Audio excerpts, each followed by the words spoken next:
Leo hadn't told his son yet. He couldn't.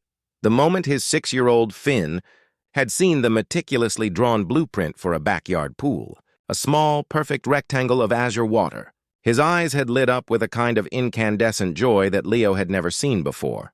It was a joy that had nothing to do with birthdays or Christmas morning. A raw, pure happiness that Leo couldn't bear to extinguish with the cold, hard reality of a city-issued permit denial. The letter had arrived 2 days ago, a crisp white envelope that felt heavy with bureaucratic malice. The official seal was stamped with the city of Northridge crest, a smiling sun over a perfectly manicured neighborhood. The irony was a punch to the gut. Inside, the language was sterile and clinical, a sterile death certificate for his family's dream. The application had been denied. It cited Section 321(4)B of the Municipal Zoning Code. Land development for recreational purposes is prohibited on lots within the designated Geologic Stability Overlay Zone due to potential subsurface strata. Subsurface strata. It was a phrase that Arthur Vance, the chairman of the Northridge City Planning Commission and Leo's next-door neighbor, had used with such smug condescension a month ago during Leo's pre-application meeting. Vance, with his perfectly coiffed gray hair and a laugh that sounded like dry leaves crunching underfoot, had made it sound like a personal failing. "A pool, Leo. On this lot? I'm afraid that's a non-starter. You're in a known high-water table area. The subsurface strata, you see, is simply too unpredictable. Wouldn't want your children disappearing into an unexpected sinkhole, would you?" He had chuckled, a low, malicious sound, as if the image of Finn vanishing into the earth was a delightful piece of dark comedy. That morning, with the sun already a brutal hammer on the roof, Leo found Finn in the backyard, a small plastic shovel in his hands, digging a tiny, make-believe trench in the middle of the yard. "Just making sure the water doesn't overflow, Dad," Finn said, his brow furrowed in concentration. Leo's heart ached. He knelt beside his son, running a hand through the dry grass. "That's a good plan, buddy. A very good plan," he couldn't tell him. He would fight. He'd appeal the decision. He called City Hall again. He was met with the same automated voice, the same bureaucratic runaround. He called the number for the Northridge City Planning Commission. It rang and rang until it went to a voicemail. It was Vance's voice, of course. Cool, measured, and maddeningly unbothered. "You've reached the office of Arthur Vance. I'm unable to take your call at the moment. Please leave a message and I'll get back to you. Eventually." The word "eventually" was drawn out, a deliberate, cruel taunt. Leo hung up, his hands shaking with a fury that had been building for weeks. He looked out the window at the perfect emerald green lawn of Arthur Vance's home, a lawn that looked as if it had been ironed every morning. The manicured hedges, the perfectly symmetrical roses, the decorative fountain. Vance's world was a monument to order and control, a stark contrast to the chaos of Leo's life. That evening, Leo's wife, Sarah, came home to a house thick with tension. She saw the unopened letter on the kitchen counter, the city seal a beacon of bad news. "What did they say, Leo?" Her voice was soft, careful. Leo didn't answer right away. He was staring out the window at the darkening yard. "Denied, same reason. Subsurface strata." Sarah sighed, running a hand through her hair. "I knew it. Leo, maybe we should just give up. It's not worth the fight. It's not worth whatever Vance is doing." "He's not doing anything, Sarah," Leo snapped, a little too loudly. "It's the city." "The city?" "The city is Arthur Vance. He's the one who denied it, Leo. You saw the way he looked at you. You're not one of them. You're the guy who bought the fixer-upper on a smaller lot. You don't have a name that matters." The words, though gentle, were a direct hit. He knew she was right. He had been a fool to believe in a fair fight. The system wasn't broken. It was designed this way. Designed for people like Vance, not for people like him. The next morning, a certified letter from Vance arrived. It was an official notice, a final word on the matter. It reminded Leo of the fine for unpermitted ground disturbance. It was followed by a passive-aggressive email from the Neighborhood Watch, signed by Vance, warning of increased monitoring of backyard activities. The message was clear. Don't even think about it. That was the last straw. The humiliation, the endless bureaucratic brick walls, the smug face of his neighbor, it all congealed into a single, burning point of rage. Leo walked into the garage. He didn't look at the small, defeated pile of blueprints. He looked at the shovel, a tool of honest work, now a symbol of defiance. He looked at his hands, calloused and strong, hands that had built a life for his family from nothing. He wasn't going to just give up. He was going to dig. He went back inside, his jaw set. Sarah was watching TV, but her eyes were on him. He picked up the blueprints, and with a black permanent marker, he began to draw. The modest rectangle became a sprawling L-shaped monster. He scribbled over the dimensions and wrote new ones in the margin. 40 FT x 80 FT. He drew a deep end and a shallow end, a diving board and a slide. He marked a spot for a hot tub. He was going to build a pool so big it would dwarf Vance's perfect yard, a defiant, shimmering lake in the middle of their suburban grid. It was an act of pure, irrational rebellion, and it felt incredible. He waited until after midnight. The house was quiet, the air thick and humid. He moved with a silent, methodical purpose, a man on a mission. The backyard was a black canvas, the stars the only lights. He found the stakes he had bought months ago, still in their plastic wrapping, and hammered them into the ground, marking the new, massive dimensions. He worked without a sound, his movements fluid and precise. When he was done, he stood in the middle of the sprawling rectangle, a small man surrounded by the ghost of a giant. He held the shovel, its wooden handle smooth in his grip. The first swing was a commitment, a declaration of war. He lifted it high and drove it into the earth. The shovel hit something hard. It wasn't a rock or a root. It was a solid, undeniable clang. He dug again, a frantic, desperate scrabble. He cleared the dirt away with his hands. What he found wasn't just a pipe. It was a thick, black-coated line, buried just a few feet below the surface. A faded yellow sticker was peeling at the seam, but the words were still visible. A terrifying, silent scream in the dead of night. Danger, high-pressure gas line. He froze, his heart hammering against his ribs. He looked at the shovel in his hand, a lethal weapon. His eyes darted to Vance's perfectly manicured yard, a silent fortress across the fence. A horrifying thought formed in his mind. Vance didn't deny him a pool because of subsurface strata. He denied it because he knew this was here. The air was thick with the metallic tang of something ancient and terrible. Leo stood frozen in the shallow pit, the shovel's handle slick with sweat in his grip. The words on the black pipe, danger, high-pressure gas line, were a cold, sober slap to the face. They weren't just words. They were a death sentence for his family's dream and, if he was reckless, a literal one for his neighborhood. The casual thump of the shovel had not just unearthed a secret, it had detonated a cold, silent war. He scrambled out of the hole, his movements frantic, clumsy. He felt like he was standing on a bomb, every breath a potential spark. The moonlight seemed to mock him, illuminating the perfectly manicured lawn of Arthur Vance, a silent, mocking testament to the man's power and cruelty. Leo's earlier fury was gone, replaced by a deep, guttural fear. He had been so blind, so consumed by a petty vendetta, that he had failed to see the much larger, more terrifying game at play. This wasn't about a pool. It was about something far more insidious. Vance hadn't been protecting the subsurface strata. He had been protecting a lie. A massive, illegal, and potentially lethal lie buried just a few feet from where his own children played every day.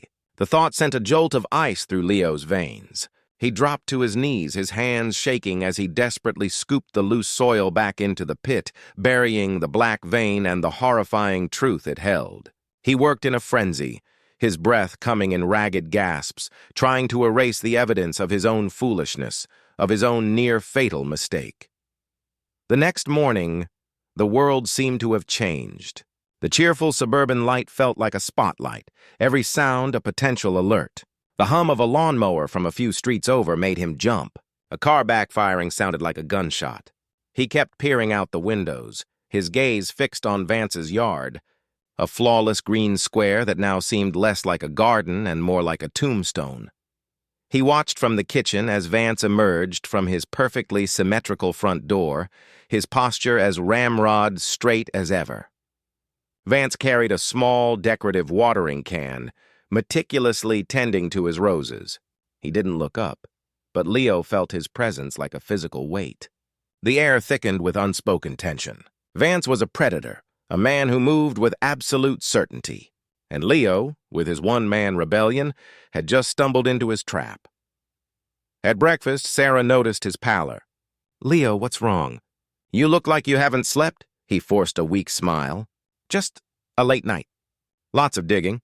Finn, thankfully, was oblivious, talking a mile a minute about his new pool plans for the day. "We're going to make a waterfall, Dad." "We need a really big rock." Leo's heart ached. The thought of that little plastic shovel anywhere near the spot sent a wave of nausea through him. "Buddy, why don't we dig somewhere else today? Maybe over near the back fence?" Finn pouted. "But the pool is here."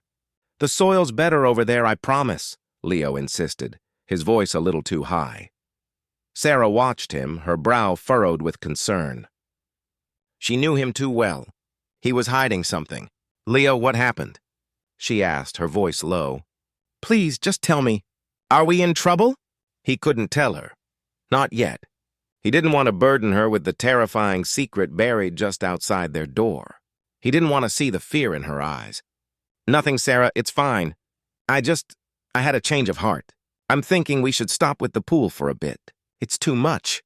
The disappointment on her face was a blow. "So you're just giving up?" Her voice held a note of accusation. "No," he shot back, a flash of the old fire returning. "I'm not giving up. I'm just rethinking. That's all." He stormed out of the kitchen, unable to face her disappointed gaze. He retreated to the garage, his sanctuary. He pulled out his laptop and began to research. He started with high-pressure gas lines, residential. The results were a terrifying mix of regulatory codes, legal precedents, and news articles about suburban explosions. The common thread in every article was the phrase, unauthorized and unmarked.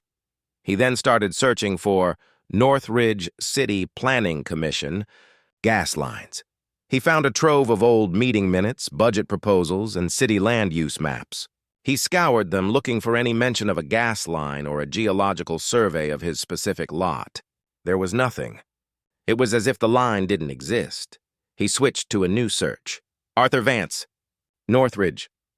He found articles about his tenure on the Planning Commission, his various philanthropic endeavors his wife's society column mentions.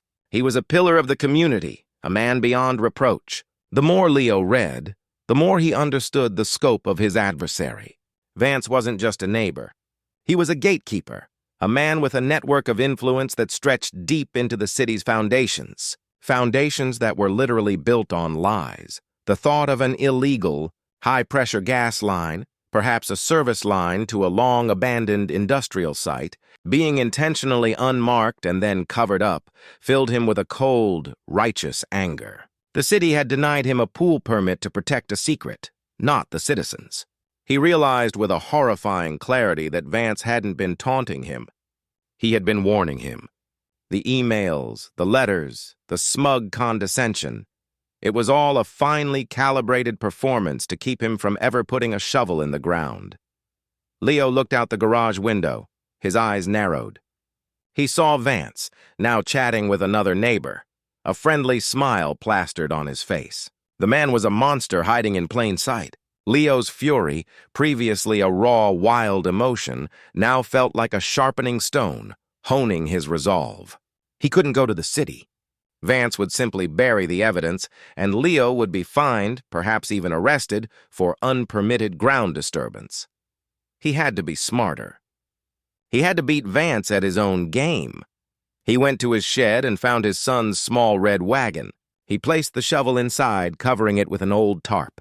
Then he walked back to the hole in the yard. He looked down at the spot where the black pipe lay hidden. He thought of Finn, of Sarah, of his family. This wasn't about a pool anymore. This was about justice. He pulled a small digital camera from his pocket. He had bought it to take pictures of the construction process. Now it would be his weapon. He carefully, methodically began to dig again. This time he didn't care about the noise. He worked with a surgical precision, clearing away the soil around the pipe. He reached in, his fingers tracing the cold, unforgiving surface, feeling the slight vibration of the gas moving through it. He took a series of photographs, close-ups of the rusted welds, the faded yellow sticker, the unmarked coating. He then pulled out a small, portable GPS unit he used for hiking and marked the exact coordinates. This was his proof. He then took a small, old, rusted metal sign he had found in the garage. He had no idea what it had been for, but it was just the right size.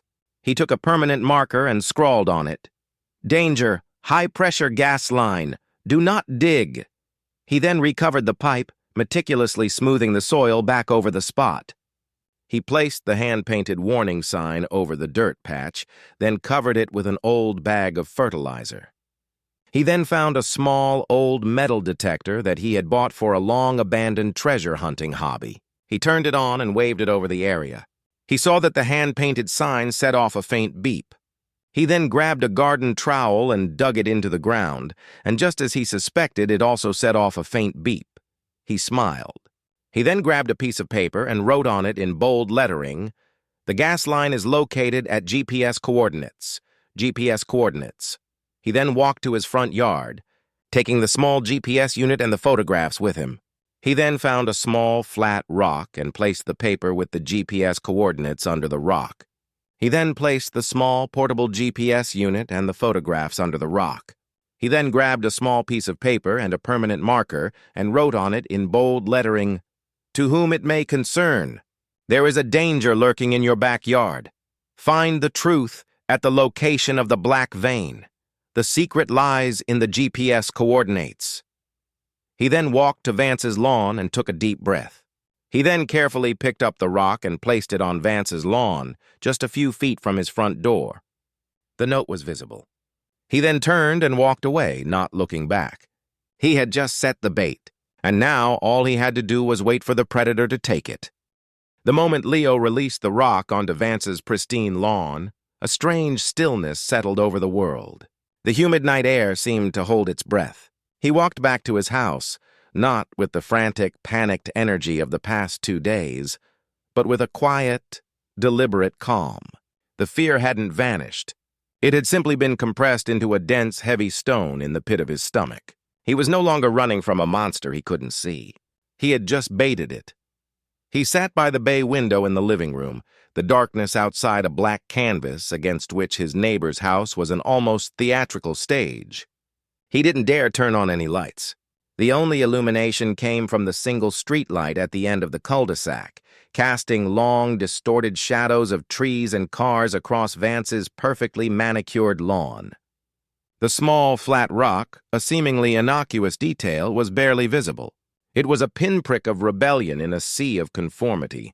He watched for an hour, 2, then 3. The world was quiet. A car drove by. A dog barked in the distance. Nothing. The city slept. The calm was unnerving. He had expected a swift, violent reaction.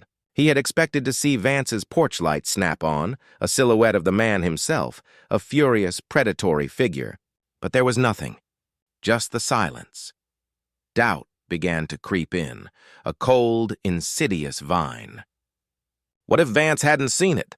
What if the note had blown away? What if he was overestimating his nemesis, and Vance was simply a petty bureaucrat, not a kingpin of secrets? Just as he was about to give in to exhaustion, the garage door next door began to rumble open. Leo's spine went rigid. The headlights of Vance's sleek black sedan cut through the darkness, washing the street in a brutal white light. The car rolled slowly down the driveway, but it stopped just before reaching the street. The driver's side window hummed down. Arthur Vance's face, a pale oval in the dark, looked out, his gaze sweeping the street. It was an unusual time for him to be leaving. Leo's heart hammered against his ribs. Vance turned his head, his gaze sweeping across his own lawn. Leo watched, holding his breath, as the headlights briefly illuminated the small rock, a tiny irregularity in the flawless green expanse. Vance's eyes narrowed. He looked directly at Leo's house, and for a terrifying split second, Leo was sure he was seen. But Vance's gaze moved on, his attention fixed on the note. He stepped out of the car, his movements stiff and precise, and walked to the rock. He bent down, picked it up, and read the note. From his vantage point, Leo couldn't see the words, but he could see the reaction. The casual, confident posture of the man dissolved. His shoulders slumped, a momentary but telling sign of shock. He pocketed the note and the GPS unit, his movements sharp and efficient, then walked back to his car. The car door slammed, the engine revved, and the black sedan sped away into the night, its taillights a furious red glare. Leo let out a long, ragged breath. He had done it. He had hit a nerve. He didn't know where Vance was going, but it was clear that the man was no longer in control. The next morning was even more tense. Vance was gone. His car wasn't in the driveway. The perfectly manicured lawn was empty. The silence was louder than any noise could have been. Sarah looked at the empty driveway and then at Leo. "Where's Arthur? He never misses his morning walk." "He had to go somewhere," Leo said, his voice flat. He had no appetite. He was waiting for the other shoe to drop. The shoe dropped at 10:45 a.m. It came in the form of a black pickup truck, a generic utilitarian vehicle that looked like it belonged to a landscaping company. Two large men in worn work clothes got out and began to walk around Vance's property. They carried no tools, no equipment. They simply walked, their eyes scanning the ground with a focused, almost military precision. Leo watched them from his window. He knew they weren't landscapers. He saw one of them squat down and point at the patch of dirt Leo had covered. The man used a small, portable metal detector to wave it over the area. It beeped. The men exchanged a few words, their faces grim. Then, one of them pulled out a shovel, a brand new one with a pristine wooden handle. He plunged it into the dirt. A moment later, he hit the pipe. The sound was a dull, echoing thud. The men exchanged a few more words, and then one of them used a cell phone to take a picture of the area. They then began to recover the pipe, their movements slow and methodical. They then walked away, getting into the black pickup truck, and drove away. They were working for Vance. They were confirming the threat. The real confrontation came that evening.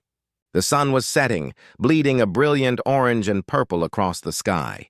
Leo was sitting on his front porch pretending to read a newspaper when Vance's black sedan pulled into his driveway. The tires crunched on the gravel with a sound that felt like a punch to the gut. Leo stood up, his heart pounding. This was it. Vance emerged from the car, his face a mask of cold fury. The usual smug smile was gone, replaced by a thin, cruel line. He didn't say hello. He didn't offer a platitude.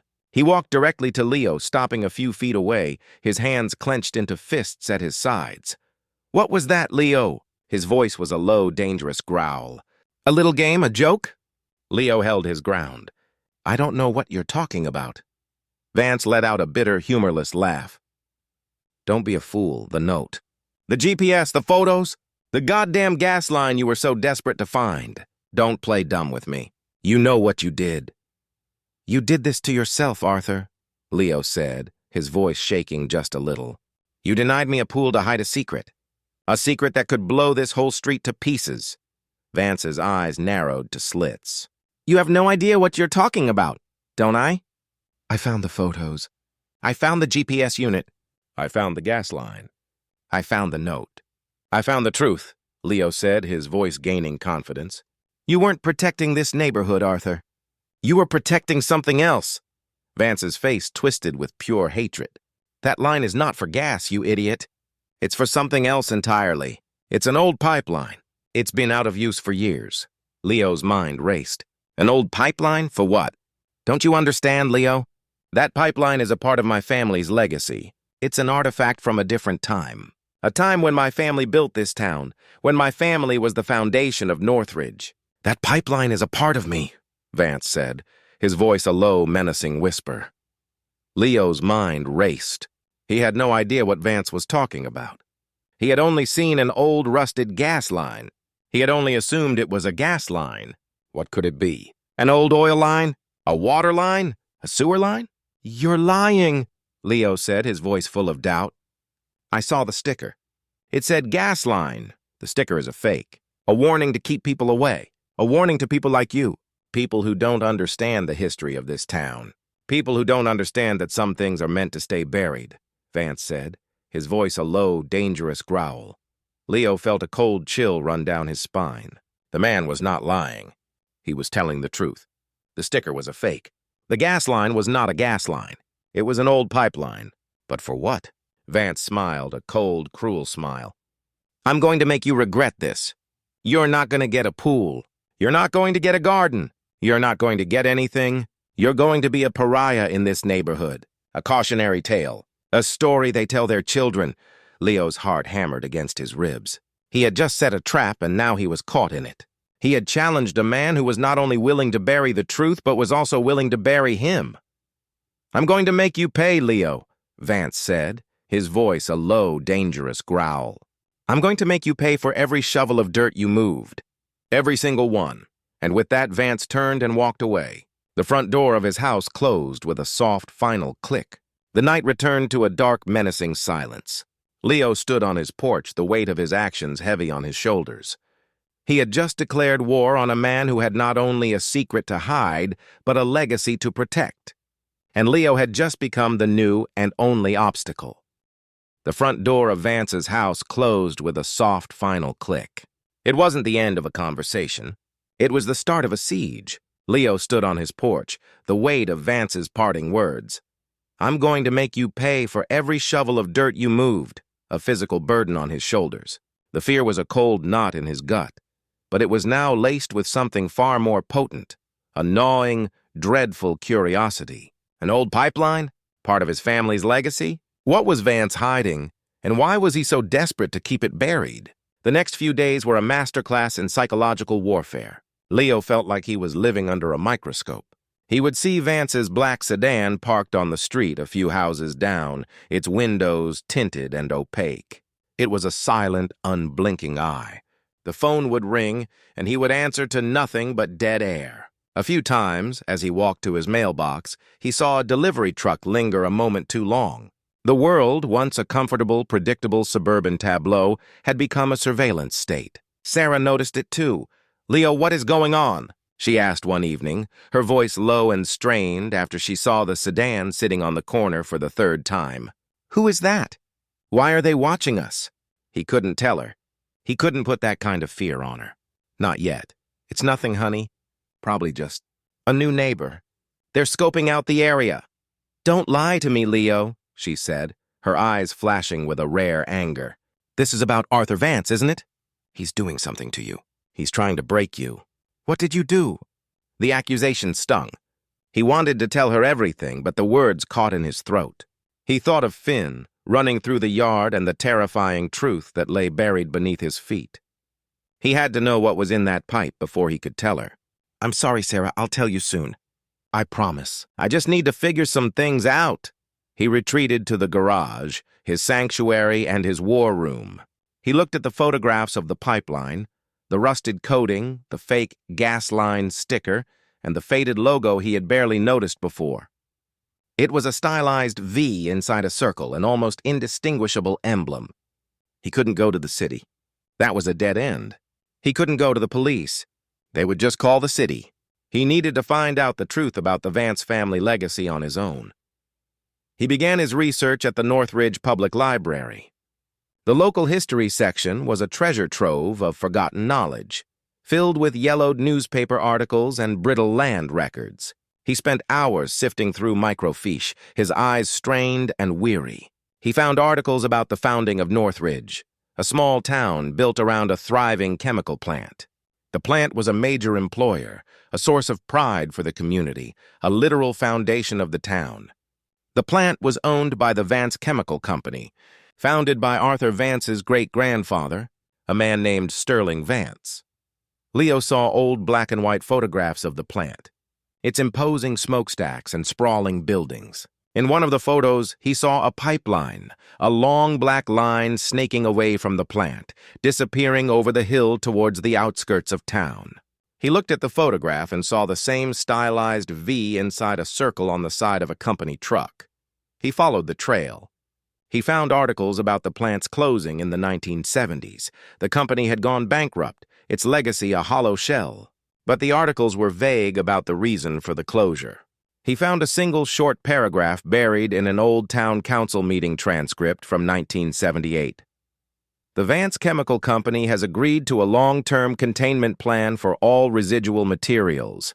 The plant site, along with all associated utility lines, will be decommissioned and sealed under the supervision of the local EPA and the Vance family. Leo's blood ran cold. Contained and sealed. The phrase echoed with a chilling new meaning. He found a final record, a land deed from 1979, with the signature of the city of Northridge and Sterling Vance. It was a land transfer, deeding a parcel of land to the city, a land parcel that included his own home and his neighbors. It contained a small hand-drawn map of the property. Leo saw a small dotted line running through the backyard, a line that perfectly matched the GPS coordinates of the pipeline. The dotted line was marked with a single word, hazardous. The word hit him like a physical blow. The pipeline wasn't for gas. It wasn't just an old relic. It was a chemical waste line. The subsurface strata was not a water table. It was a potential environmental disaster waiting to happen. The Vance family hadn't built Northridge. They had poisoned it.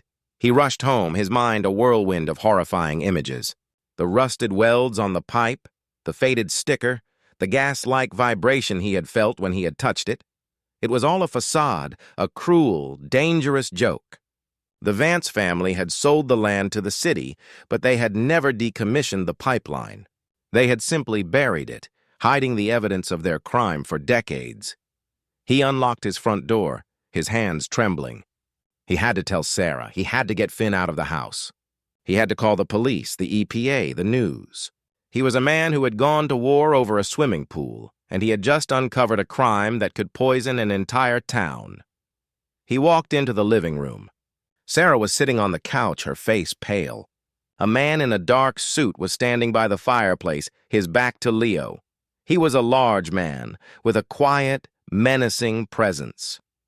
"I've been expecting you, Mr. Leo," the man said, turning around. He held a small black briefcase. "My name is Mr. Jones. I represent the interests of a client." Leo's heart hammered against his ribs. It wasn't Vance, it was someone else. Someone far more powerful.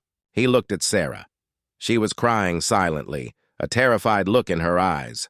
"My client has been informed of your recent discoveries," Mr. Jones said, his voice as smooth as polished stone.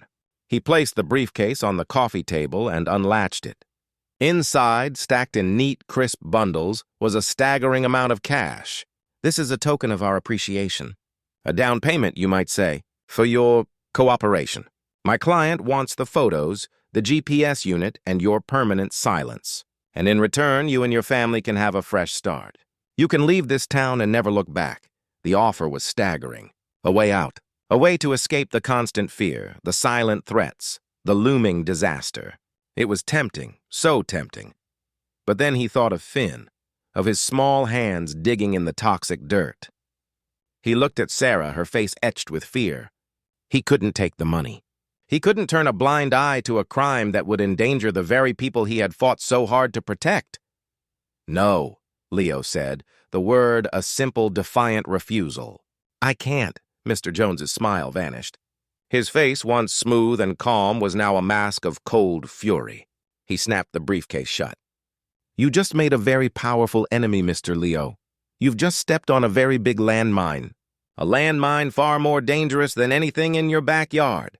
We'll be in touch." He turned and walked out of the house, leaving Leo and Sarah standing in the silent, empty room. Leo had just chosen war over peace. The stakes had just been raised to a whole new, terrifying level.